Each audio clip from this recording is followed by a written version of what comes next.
tous, donc aujourd'hui dans cette vidéo, je vais vous parler de ce que m'a coûté en fait l'intervention, que ce soit pour le parcours préopératoire ou pour l'intervention en elle-même. Donc avant de commencer, je rappelle que j'ai été slivée en novembre 2016, je pesais à l'époque 110 kg et aujourd'hui je pèse entre 65 et 66 kg. Je rappelle également que je ne suis pas professionnelle de santé et que je n'ai pas de connaissances médicales, donc je vous partage simplement mon témoignage.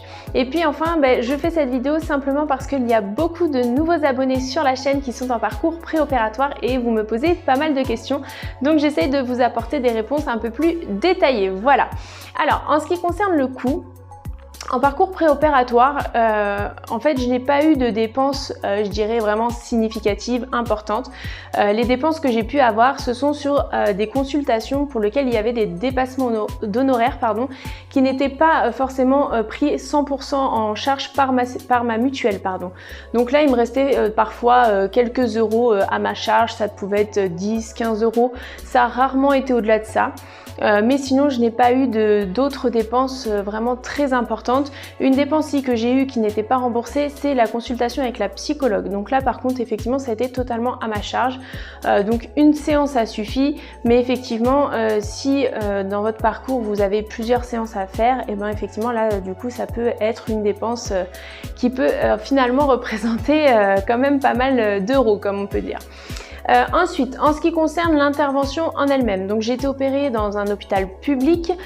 Au niveau de l'anesthésie, j'ai pas eu de dépenses de surhonoraires ni quoi que ce soit, tout a été pris en charge par la sécurité sociale et la mutuelle. Et au niveau du chirurgien, il m'a annoncé un montant de 1500 € de surhonoraires, donc en plus de ce qui était pris en charge par la sécurité sociale. Donc sur ces 1500 € de dépassement d'honoraires, ma mutuelle a pris en charge 586 €. Pensez bien à poser la question en parcours préopératoire lors du premier rendez-vous.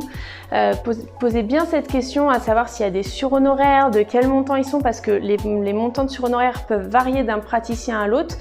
Donc voilà, c'est super important de le prévoir.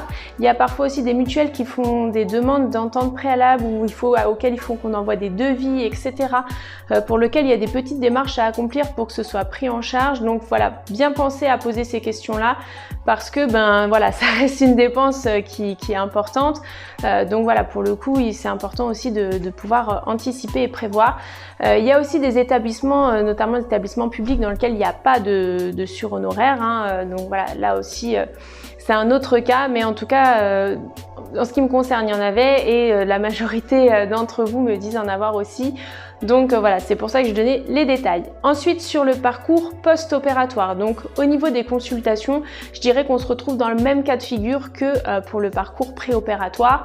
Ce sont des dépenses qui sont en général remboursées, hormis du coup la psychologue, et puis je consultais un médecin nutritionniste, donc du coup voilà, c'était pris en charge et j'avais pas de souci de remboursement. Et il y a également aussi tout ce qui est vitamines. Alors les vitamines, elles sont différentes d'un praticien à l'autre, enfin on n'a pas tous les mêmes, donc là pareil, le coût peut peut-être être différent selon la marque que l'on prend, etc. Mais pour vous dire que c'est susceptible d'être à vos frais, donc il faut anticiper pour ça aussi, enfin en tout cas prévoir. Voilà, j'espère que la vidéo vous aura plu. Pensez bien, comme je vous le disais, à liker et à partager, ça aidera tous ceux qui font des recherches sur la chirurgie bariatrique de pouvoir visionner les vidéos. Et puis je vous souhaite à tous une bonne journée et je vous dis à demain pour une prochaine vidéo.